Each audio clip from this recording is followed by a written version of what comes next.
Hello everyone, welcome to my channel tips on mathematics. So आज के इस video lecture में हम जो है डिस्कशन करने वाले हैं कैलकुलस का जो है एक टॉपिक है जिसको हम जानते हैं इंक्रीजिंग एंड डिक्रीजिंग फंक्शंस के नाम से। ठीक है ना। इसके कुछ बेसिक क्वेश्चंस के बारे में हम जो है डिस्कशन करेंगे। ठीक, क्वेश्चंस को हम सॉल्व करेंगे जो कि एग्जाम्स में पूछे जाते हैं। ठीक है ना।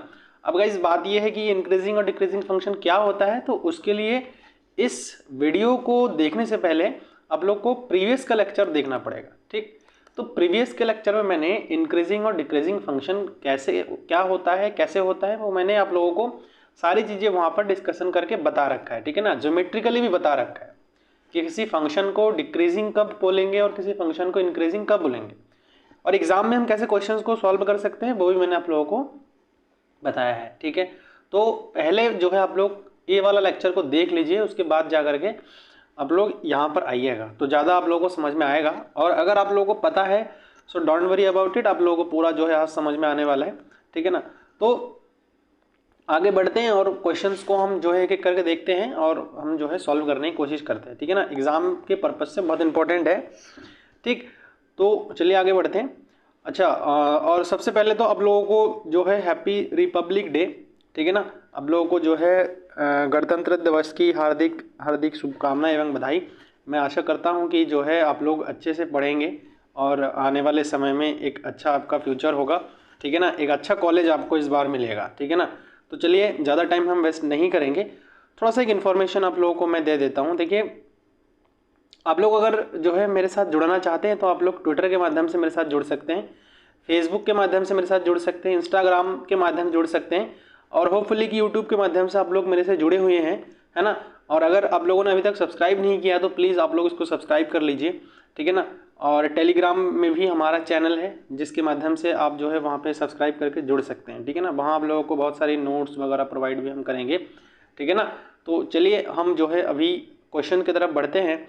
और सबसे पहला जो क्वेश्चन है वो क्या है, देखिए सबसे पहला जो क्वेश्चन है वो दे रखा है कि the function F X is equal to 4 sine cube X minus 6 sine square. Actually में क्या है ना, देखो यहाँ जो हमारे पास ये आ रहा है ये थोड़ा सा मिस्टेक हो गया है, आप लोग उसको जरा सही कर लीजिएगा, बिकॉज यहाँ थोड़ा सा मिस्टेक हुआ है। ये क्यूब जो है यहाँ आना है और यहाँ स्क्वायर आना है। ठीक है ना, ये थोड़ा सा गलत हो रहा है। चलिए कोई बात नहीं, इसको सही कर लीजिएगा। Plus 100 is strictly increasing in pi comma 3 pi by 2, decreasing in 0 comma pi by 2, in decreasing in pi by 2 comma pi. ठीक है, और जो है decreasing in minus pi by 2 comma pi by 2। तो देखिए क्वेश्चन जिस रूप में आपका दिया गया है ना, जिस रूप में आपका क्वेश्चन दिया गया है तो हमें थोड़ा सा समझने की ज़रूरत है। सबसे पहला चीज़ तो जो ब्रैकेट आपका दिया हुआ है उसका मतलब क्या है कि पाई और ये 3 पाई बाई 2, ये जो है आपका बाउंड्री जो पॉइंट है वो इंक्लूडेड नहीं है, मतलब इनके बीच का पॉइंट को हमें लेना है। अगर क्लोज ब्रैकेट दिया हुआ है तो क्लोज का मतलब है कि आपका 0 और पाई बाई 2 इंक्लूड हो करके जो है आपका ये डिक्रीज बन रहा है, मतलब इन दोनों पॉइंट पर भी ये डिक्रीज होना चाहिए। ऐसे ही ये जो है आपका ओपन ब्रैकेट दिया है ना, तो ये पाई बाई 2 और पाई के बीच के वैल्यूज के लिए हमारा डिक्रीज होना चाहिए। ठीक है ना। तो ये कुछ चीज़ें हैं जो आप लोगों को समझनी पड़ेंगी। अगर आप समझेंगे ना तभी जाकर के आप लोगों को समझ में आएगा, अदरवाइज आप लोगों को समझ में नहीं आएगा। ठीक है ना। तो देखिए सबसे पहला जो क्वेश्चन है उसको हम जो है सॉल्व आउट करते हैं और सॉल्व आउट जो है करके आप लोगों को बताते हैं कि कैसे आप लोग जो है एग्जाम में जब क्वेश्चन आए तो आप लोग करें। ठीक है ना। तो चलिए इसके लिए हम थोड़ा सा स्पेस बना लेते हैं और यहाँ पर हम जो है सॉल्व आउट करते हैं। तो क्वेश्चन आप लोगों को आई थिंक समझ में आ गया है। देखिए मैंने आप लोगों को एक बेसिक बात बताया था, और वो बेसिक बात क्या था कि कोई भी फंक्शन अगर है उसका हम अगर डिफ्रेंशिएट करते हैं तो वो अगर 0 से ग्रेटर आता है तो वो इंक्रीजिंग होता है कि नहीं, ये बताया था मैंने। अगर कोई भी फंक्शन का डेरिवेटिव अगर 0 से छोटा आता है वो जो है हमारा डिक्रीजिंग आता है। ठीक है। अच्छा, अगर कोई फंक्शन हमारे पास उसका डेरिवेटिव जो है 0 आता है तो वो हमारा कांस्टेंट फंक्शन होता है। कैसा फंक्शन होता है? कांस्टेंट फंक्शन होता है। ठीक है, क्लियर। तो यही कॉन्सेप्ट हम भी यहाँ पर यूज करेंगे और इसी को देख करके ही जो है इसका आंसर हम एक एक करके निकालेंगे। तो चलिए सबसे पहले जो है हमारे पास जो भी फंक्शन गिवन है वो हम एक बार लिख लेते हैं। क्या फंक्शन गिवन है? F X is equal to 4 sine cube X minus 6 sine square of X plus 12 sine of X plus 100। यही तो दिया हुआ है, तो चलिए अब हम क्या करते हैं, इसका हमें सीधा कुछ नहीं करना है। Therefore derivative of this function F dash of x, देखिए साइन क्या हो जाएगा यहाँ पर 12 साइन क्यूब एक्स है, तो ऑब्वियसली बात है कि यहाँ पर जो है sign square x into cos of x हो जाएगा। ऐसे ही 6 दूनी 12 हो जाएगा, 12 साइन एक्स का करेंगे तो कॉस एक्स आ जाएगा, प्लस 12 साइन एक्स है तो 12 कॉस एक्स और 100 का तो हमारा 0 हो जाएगा। तो अल्टीमेटली हम अगर कॉस एक्स कॉमन ले ले, 12 कॉस एक्स भी अगर हम कॉमन ले लेते हैं, देखिए 12 कॉस एक्स अगर हम कॉमन लेते हैं, 12 कॉस एक्स, ठीक है ना, 12 कॉस एक्स अगर कॉमन लेते हैं तो बचेगा क्या हमारे पास? Sine square x minus sine x plus यहाँ पर 1 हमारा बच रहा है। तो देखिए हम यहाँ पर जो है एक एक करके हम क्या करेंगे, यहाँ ऑब्जर्व हमें करना है कि जो कॉस है वो साइन है, ये सारे के सारे इसका जो डेरिवेटिव है क्या ये 0 से ग्रेटर है? 0 से ग्रेटर है, सबसे पहला चीज़। अच्छा, अगर 0 से ग्रेटर है तो इनमें से कौन सा फंक्शन हमारा जो है सेटिस्फाई करेगा? कौन सा फंक्शन है जो कि हमारा सेटिस्फाई करेगा? ठीक है, तो वो चीज़ हमको थोड़ा सा यहाँ पर देखना है और एनालाइज करने पड़ेंगे, ठीक है ना। देखिए अगर मैं एक एक करके ग्राफ बनाऊँ, सबसे पहले तो बात करेंगे हम साइन एक्स की, ठीक है, साइन एक्स की। तो साइन एक्स की अगर मैं ग्राफ की बात करूँ, थोड़ा सा अगर देखिए वैसे तो ये बहुत ज़्यादा समझने की बात है, लेकिन कोई बात नहीं, आप लोग उसको थोड़ा सा समझ के करेंगे ना तो ज़्यादा बेनिफिशियल रहेगा आप लोगों के लिए, ठीक है। तो साइन एक्स की ग्राफ की अगर मैं बेसिकली बात करूँ तो साइन 0 का वैल्यू क्या होता है? 0, इसका मतलब यहाँ से ये चलता है ऐसे, है ना, ये चलता है ऐसे, ये साइन एक्स का ग्राफ होता है। देख लीजिएगा, जैसे भी बना नहीं है सही से, मुझे पता है, अब कोई बताए तो कोई बात नहीं। ऐसे ही मैं अगर कॉस एक्स के ग्राफ की बात करूँ, थोड़ा सा यहाँ पर बात कर लेते हैं हम, उसके बाद देखते हैं, ठीक है। कॉस एक्स के ग्राफ की मैं अगर बात करूँ तो ये कॉस, अगर 0 की बात करूँ मैं, तो कॉस 0 का वैल्यू ना 1 होता है। अगर यहाँ 0 हुआ और अगर यहाँ 1 हुआ तो ग्राफ ना कहीं यहाँ से उठेगा, ऐसे चलेगा, ये ऐसे चलेगा, ठीक है ना। ये कॉस एक्स का ग्राफ होता है। ये सारी चीज़ें ना आपको पता होनी चाहिए। देखिए आप लोग इतने बड़े एग्जाम की प्रिपरेशन कर रहे हैं तो उसमें कहीं ना कहीं आप लोगों को बेसिक चीज़ों का जानकारी होना बहुत ज़रूरी है। अदरवाइज आप देखिए किस क्वेश्चन में किस टाइम पर कौन सा कॉन्सेप्ट आपको यूज़ करना पड़े ये कोई नहीं जानता है, ठीक है ना। हम तो चलो प्रिपरेशन आपको करवा रहे हैं, तो इवन हम भी नहीं बताएंगे, है ना, इवन हम भी ये नहीं बताएंगे कि भैया आप ये देख, कोई भी ट्रिक आप यूज़ कर सकते हो। कोई भी क्वेश्चन को सॉल्व करने के कोई ज़रूरी नहीं कि मैं जो तरीका बता रहा हूँ वही है, ऐसा नहीं है। आप लोगों के पास और भी तरीके हो सकते हैं, वो तरीका यूज़ करके भी आप लोग जो है कर सकते हो। मतलब कहने का मतलब मेरा ये है कि अगर ये तरीका आप लोगों को जो है टफ लग रहा है, कोई और तरीका आपके पास है तो वो भी आप यूज़ कर सकते हो, ठीक है, उसमें कोई फ़र्क नहीं पड़ेगा। आपको अल्टीमेटली इसमें आंसर ही चूज़ करना है। तो ये हमारा 0 होता है। अगर मैं यहाँ की बात करूँ तो ये हमारा π/2 होता है ना, ये जो है ये हमारा π/2 होता है। और यहाँ तक हम आएंगे तो ये पाई हो जाएगा, है ना, ये हमारा 3π/2 हो जाएगा। ऐसे ही मैं यहाँ तक आऊँगा तो ये हमारा अल्टीमेटली पाई हो जाएगा, और इस प्रकार से आगे हमारा ये चलता जाता है, 2 पाई हो जाएगा ये, है ना, 2 पाई। ऐसे ही मैं बात करूँगा तो ये जो हमारा है वो जो है ये 90 π/2 होगा ना, है ना। यहाँ जो है 0, ये फिर हमारा π/2 होता है, ये हमारा 3π/2 होता है ना। इस प्रकार से ये भी हमारा जो है चलता जाता है। तो आप लोग देख सकते हो कि अगर मैं cos x की बात करूँ तो पहला इंटरवल लेते हैं, पहला इंटरवल, ठीक है ना। पहला इंटरवल क्या है? पाई और 3π/2 के बीच का वैल्यू हमें लेना है ना, बीच का वैल्यू हमें लेना है। तो देखिए पाई हमारा यहाँ पर कहाँ पर होगा, यहाँ से ये इस प्रकार से आएगा, तो ये जो है 3π/2 पाई इस प्रकार से हमारा हो जाएगा यहाँ पे, है ना। यहाँ पर जो है हमारा 3π/2 पाई हो जाएगा।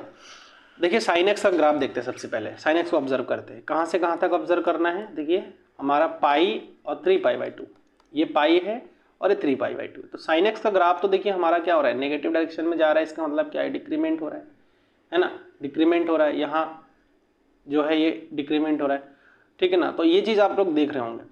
ऐसे ही मैं अगर कॉस एक्स के ग्राफ की बात करूं तो कॉस एक्स का ग्राफ में जो है कैसे हम जो है देखेंगे, है ना, कॉस एक्स का ग्राफ।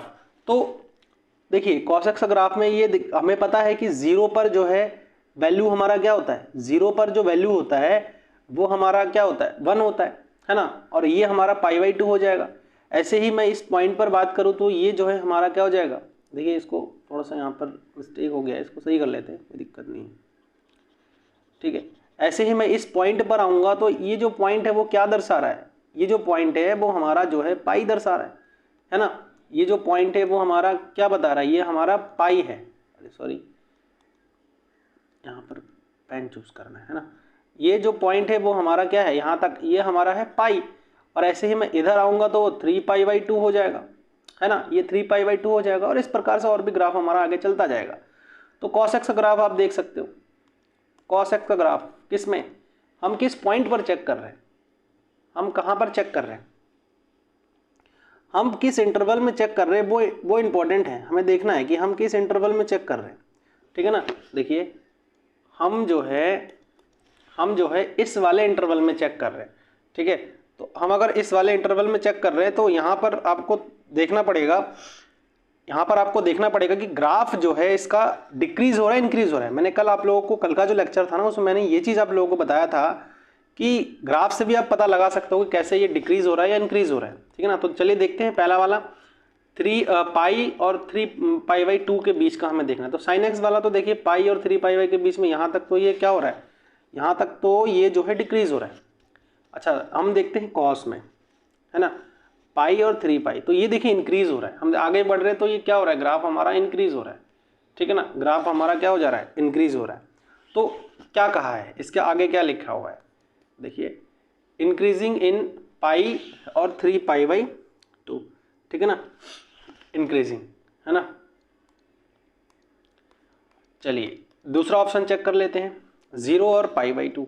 0 और π/2 के बीच में देखिए साइन एक्स की अगर मैं बात करूँ तो 0 और π/2 ये इंक्रीज तो हो रहा है, 0 और π/2 ये जो है हमारा क्या हो रहा है, डिक्रीज हो रहा है। तो साइन इंक्रीज हो रहा है, कॉस डिक्रीज हो रहा है, क्योंकि इसमें दोनों फंक्शन है। ऐसे ही मैं अगर इसकी बात करूँ π/2 और पाई की, तो π/2 के बीच में देखिए π/2 और पाई, तो π/2 में हमारा क्या हो जा रहा है, देखिए π/2 और पाई में ये तो हमारा डिक्रीज हो रहा है साइन वाला।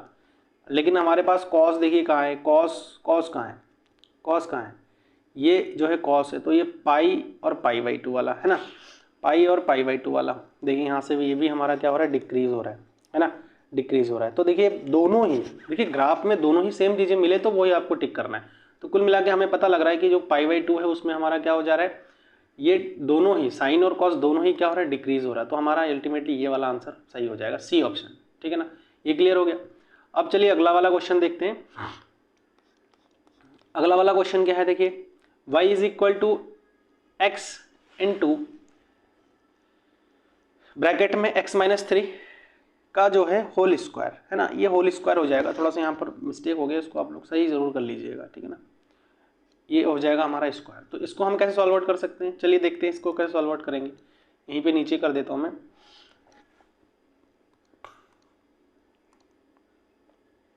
देखिए क्या गिवन है हमारे पास गिवन है y is equal to x-2 का। तो हम क्या करते हैं, फर्स्ट इंटू सेकंड वाले जो है फार्मूला लगा करके कर देते हैं, तो ज़्यादा बेहतर रहेगा हमारे लिए और सरल भी हो जाएगा, ठीक है ना, सरल भी हो जाएगा। तो देखिए अगर मैं इसको जो है फर्स्ट फंक्शन मान लूँ, है ना, एक को जो है फर्स्ट मान लूँ, जैसे इसको हमने फर्स्ट मान लिया और इसको हमने सेकंड मान लिया, तो क्या हो जाएगा, देखिए y डैश यानी कि f डैश x बराबर क्या हो जाएगा, फर्स्ट डिफ्रेंशिएशन ऑफ सेकंड। तो सेकंड का डिफ्रेंशिएशन क्या हो जाएगा, 2 इंटू x-2, ठीक है ना, प्लस x-2 हो गया, है ना। देखिए सॉरी यहाँ से x-2, फिर x-2 का अगर हम डिफ्रेंशिएट करेंगे तो x का करेंगे तो 1 आ जाएगा, प्लस सेकंड फंक्शन पहले का डिफ्रेंशिएट तो 1 हो जाएगा, ठीक है ना। तो क्या आ रहा है हमारे पास, देखिए 2x x-2 प्लस x-2 का होल स्क्वायर, यही आ रहा है, ठीक है ना, ये आ रहा है। अगर हम इसको अब हम जो है कैलकुलेट कर दें तो देखिए क्या आ जाएगा, 2x² माइनस 4x, है ना, माइनस 4x, ठीक है, माइनस 4x। फिर यहाँ पर सॉरी जो है यहाँ पर ना 3 है, एक्चुअली में क्या है ना, थोड़ा सा मिस्टेक ये हो रहा है कि यहाँ है हमारा 3, हमने क्या लिखा है, हाँ यहाँ पर 3 है, ठीक है ना, यही तो गड़बड़ हो रहा है यहाँ पे। देखिए ये जो है यहाँ पर हमारा 3 है, ठीक, यहाँ पर हम 3 कर लेते हैं, ठीक। तो देखिए यहाँ से क्या आ जाएगा, ये जो है x-3 और यहाँ से x-3 हो जाएगा, ठीक है, ये भी 3 हो जाएगा, कोई दिक्कत नहीं है, वैल्यू में हमारा कोई फ़र्क नहीं पड़ेगा, यहाँ पर 3 है, ठीक।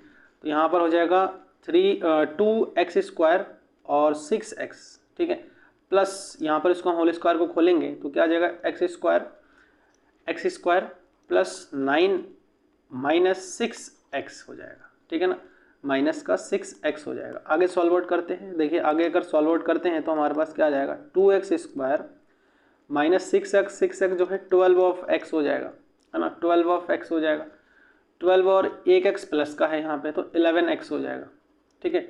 यहाँ पर जो है यहाँ पर x² है सॉरी, ये तो यहाँ से देखिए इसको हम थोड़ा सा ये सॉल्व कर लेंगे तो क्या आ जाएगा, यहाँ से जो है हमारा 2x² और यहाँ पर x² हो जाएगा 3x² और ये माइनस का 12x हो जाएगा और प्लस का यहाँ पर आ रहा है 9, ठीक। हम 3 अगर यहाँ से कॉमन भी ले लेंगे तो x² माइनस 4x और यहाँ पर जो है प्लस का 3 आ जाएगा। इसको अगर हम सॉल्व आउट करते हैं तो ये हमारे पास इस प्रकार से आ जाएगा x-1 और दूसरा x-3, ठीक है।